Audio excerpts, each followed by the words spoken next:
ಕಣಿವೆ ರಾಜ್ಯ ಕಾಶ್ಮೀರದಲ್ಲಿ ನಿರಂತರವಾಗಿ ಭಯೋತ್ಪಾದಕರ ದಾಳಿ.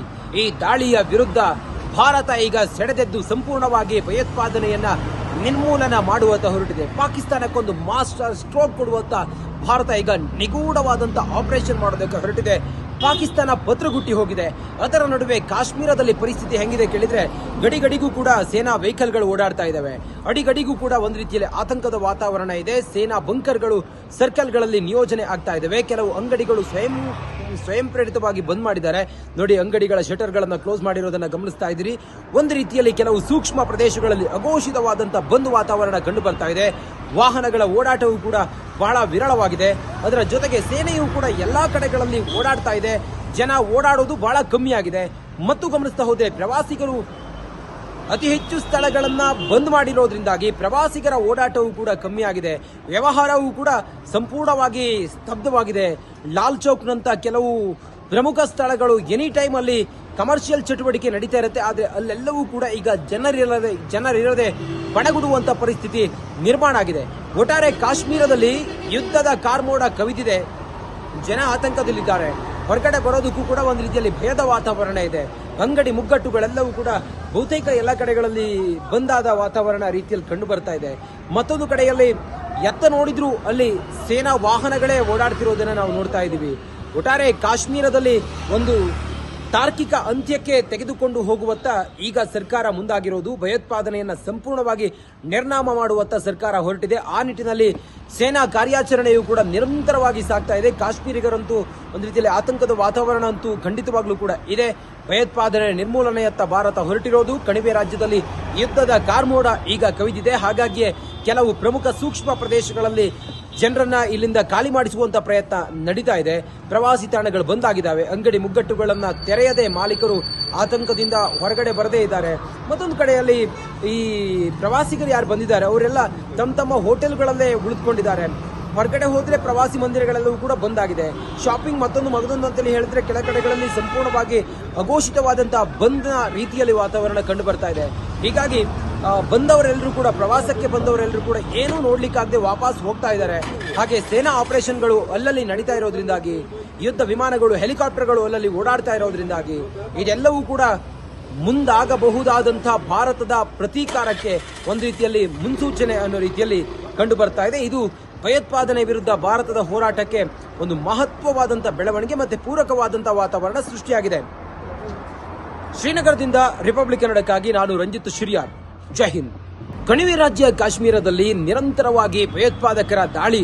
ಈ ದಾಳಿಯ ವಿರುದ್ಧ ಭಾರತ ಈಗ ಸೆಡೆದೆದ್ದು ಸಂಪೂರ್ಣವಾಗಿ ಭಯೋತ್ಪಾದನೆಯನ್ನ ನಿರ್ಮೂಲನ ಮಾಡುವತ್ತ ಹೊರಟಿದೆ. ಪಾಕಿಸ್ತಾನಕ್ಕೊಂದು ಮಾಸ್ಟರ್ ಸ್ಟ್ರೋಕ್ ಕೊಡುವತ್ತ ಭಾರತ ಈಗ ನಿಗೂಢವಾದಂತ ಆಪರೇಷನ್ ಮಾಡೋದಕ್ಕೆ ಹೊರಟಿದೆ. ಪಾಕಿಸ್ತಾನ ಪತ್ರಗುಟ್ಟಿ ಹೋಗಿದೆ. ಅದರ ನಡುವೆ ಕಾಶ್ಮೀರದಲ್ಲಿ ಪರಿಸ್ಥಿತಿ ಹೆಂಗಿದೆ ಕೇಳಿದ್ರೆ, ಗಡಿಗಡಿಗೂ ಕೂಡ ಸೇನಾ ವೆಹಿಕಲ್ಗಳು ಓಡಾಡ್ತಾ ಇದ್ದಾವೆ. ಅಡಿಗಡಿಗೂ ಕೂಡ ಒಂದು ರೀತಿಯಲ್ಲಿ ಆತಂಕದ ವಾತಾವರಣ ಇದೆ. ಸೇನಾ ಬಂಕರ್ಗಳು ಸರ್ಕಲ್ಗಳಲ್ಲಿ ನಿಯೋಜನೆ ಆಗ್ತಾ ಇದ್ದಾವೆ. ಕೆಲವು ಅಂಗಡಿಗಳು ಸ್ವಯಂ ಪ್ರೇರಿತವಾಗಿ ಬಂದ್ ಮಾಡಿದ್ದಾರೆ. ನೋಡಿ, ಅಂಗಡಿಗಳ ಶಟರ್ಗಳನ್ನು ಕ್ಲೋಸ್ ಮಾಡಿರೋದನ್ನ ಗಮನಿಸ್ತಾ ಇದ್ದೀರಿ. ಒಂದು ರೀತಿಯಲ್ಲಿ ಕೆಲವು ಸೂಕ್ಷ್ಮ ಪ್ರದೇಶಗಳಲ್ಲಿ ಅಘೋಷಿತವಾದಂತಹ ಬಂದ್ ವಾತಾವರಣ ಕಂಡು ಬರ್ತಾ ಇದೆ. ವಾಹನಗಳ ಓಡಾಟವೂ ಕೂಡ ಬಹಳ ವಿರಳವಾಗಿದೆ. ಅದರ ಜೊತೆಗೆ ಸೇನೆಯೂ ಕೂಡ ಎಲ್ಲಾ ಕಡೆಗಳಲ್ಲಿ ಓಡಾಡ್ತಾ ಇದೆ. ಜನ ಓಡಾಡೋದು ಬಹಳ ಕಮ್ಮಿ ಆಗಿದೆ. ಮತ್ತು ಗಮನಿಸ್ತಾ ಹೋದ್ರೆ ಪ್ರವಾಸಿಗರು ಅತಿ ಹೆಚ್ಚು ಸ್ಥಳಗಳನ್ನ ಬಂದ್ ಮಾಡಿರೋದ್ರಿಂದಾಗಿ ಪ್ರವಾಸಿಗರ ಓಡಾಟವೂ ಕೂಡ ಕಮ್ಮಿ ಆಗಿದೆ. ವ್ಯವಹಾರವೂ ಕೂಡ ಸಂಪೂರ್ಣವಾಗಿ ಸ್ತಬ್ಧವಾಗಿದೆ. ಲಾಲ್ ಚೌಕ್ನಂತ ಕೆಲವು ಪ್ರಮುಖ ಸ್ಥಳಗಳು ಎನಿ ಟೈಮ್ ಅಲ್ಲಿ ಕಮರ್ಷಿಯಲ್ ಚಟುವಟಿಕೆ ನಡೀತಾ ಇರುತ್ತೆ. ಆದ್ರೆ ಅಲ್ಲೆಲ್ಲವೂ ಕೂಡ ಈಗ ಜನರಿರದೆ ಬಣಗುಡುವಂತ ಪರಿಸ್ಥಿತಿ ನಿರ್ಮಾಣ ಆಗಿದೆ. ಒಟ್ಟಾರೆ ಕಾಶ್ಮೀರದಲ್ಲಿ ಯುದ್ಧದ ಕಾರ್ಮೋಡ ಕವಿದಿದೆ. ಜನ ಆತಂಕದಲ್ಲಿದ್ದಾರೆ. ಹೊರಗಡೆ ಬರೋದಕ್ಕೂ ಕೂಡ ಒಂದು ರೀತಿಯಲ್ಲಿ ಭಯದ ವಾತಾವರಣ ಇದೆ. ಅಂಗಡಿ ಮುಗ್ಗಟ್ಟುಗಳೆಲ್ಲವೂ ಕೂಡ ಬಹುತೇಕ ಎಲ್ಲ ಕಡೆಗಳಲ್ಲಿ ಬಂದಾದ ವಾತಾವರಣ ರೀತಿಯಲ್ಲಿ ಕಂಡು ಬರ್ತಾ ಇದೆ. ಮತ್ತೊಂದು ಕಡೆಯಲ್ಲಿ ಎತ್ತ ನೋಡಿದ್ರೂ ಅಲ್ಲಿ ಸೇನಾ ವಾಹನಗಳೇ ಓಡಾಡ್ತಿರೋದನ್ನ ನಾವು ನೋಡ್ತಾ ಇದ್ದೀವಿ.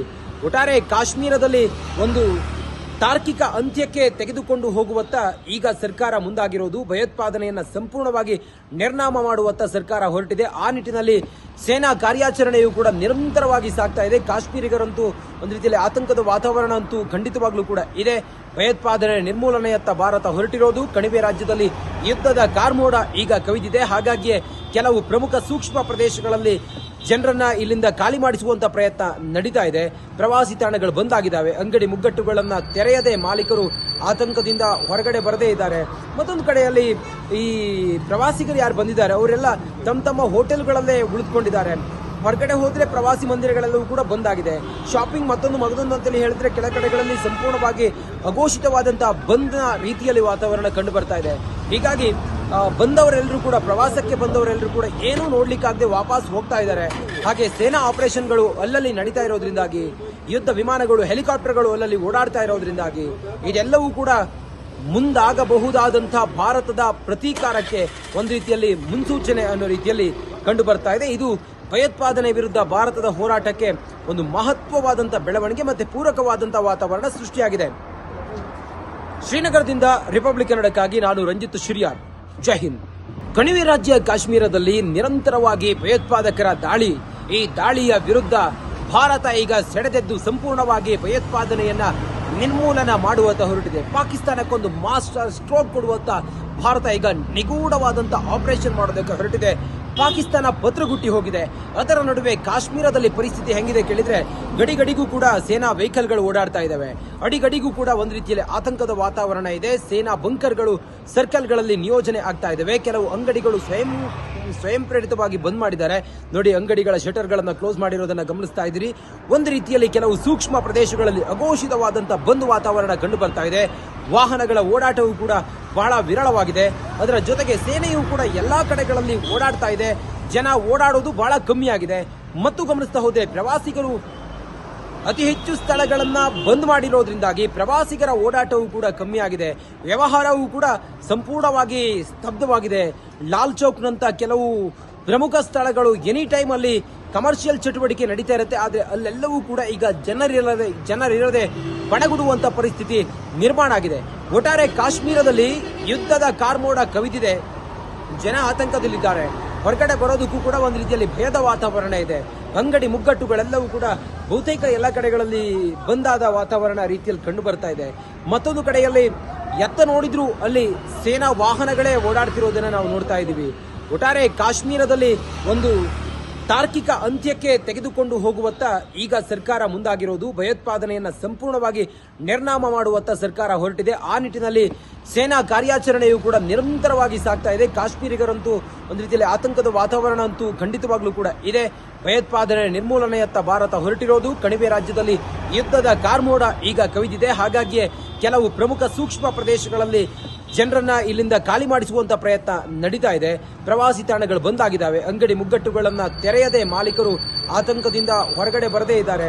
ಮತ್ತೊಂದು ಕಡೆಯಲ್ಲಿ ಈ ಪ್ರವಾಸಿಗರು ಯಾರು ಬಂದಿದ್ದಾರೆ ಅವರೆಲ್ಲ ತಮ್ಮ ಹೋಟೆಲ್ಗಳಲ್ಲೇ ಉಳಿದುಕೊಂಡಿದ್ದಾರೆ. ಹೊರಗಡೆ ಹೋದ್ರೆ ಪ್ರವಾಸಿ ಮಂದಿರಗಳೆಲ್ಲವೂ ಕೂಡ ಬಂದಾಗಿದೆ. ಶಾಪಿಂಗ್ ಮಗದೊಂದು ಅಂತೇಳಿ ಹೇಳಿದ್ರೆ ಕೆಲ ಕಡೆಗಳಲ್ಲಿ ಸಂಪೂರ್ಣವಾಗಿ ಅಘೋಷಿತವಾದಂತಹ ಬಂದ ರೀತಿಯಲ್ಲಿ ವಾತಾವರಣ ಕಂಡು ಬರ್ತಾ ಇದೆ.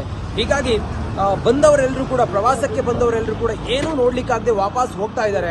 ಹಾಗೆ ಸೇನಾ ಆಪರೇಷನ್ಗಳು ಅಲ್ಲಲ್ಲಿ ನಡೀತಾ ಇರೋದ್ರಿಂದಾಗಿ, ಯುದ್ಧ ವಿಮಾನಗಳು, ಹೆಲಿಕಾಪ್ಟರ್ಗಳು ಅಲ್ಲಲ್ಲಿ ಓಡಾಡ್ತಾ ಇರೋದ್ರಿಂದಾಗಿ ಇದೆಲ್ಲವೂ ಕೂಡ ಮುಂದಾಗಬಹುದಾದಂತಹ ಭಾರತದ ಪ್ರತೀಕಾರಕ್ಕೆ ಒಂದು ರೀತಿಯಲ್ಲಿ ಮುನ್ಸೂಚನೆ ಅನ್ನೋ ರೀತಿಯಲ್ಲಿ ಕಂಡು ಬರ್ತಾ ಇದೆ. ಇದು ಭಯೋತ್ಪಾದನೆ ವಿರುದ್ಧ ಭಾರತದ ಹೋರಾಟಕ್ಕೆ ಒಂದು ಮಹತ್ವವಾದಂತಹ ಬೆಳವಣಿಗೆ ಮತ್ತೆ ಪೂರಕವಾದಂತಹ ವಾತಾವರಣ ಸೃಷ್ಟಿಯಾಗಿದೆ.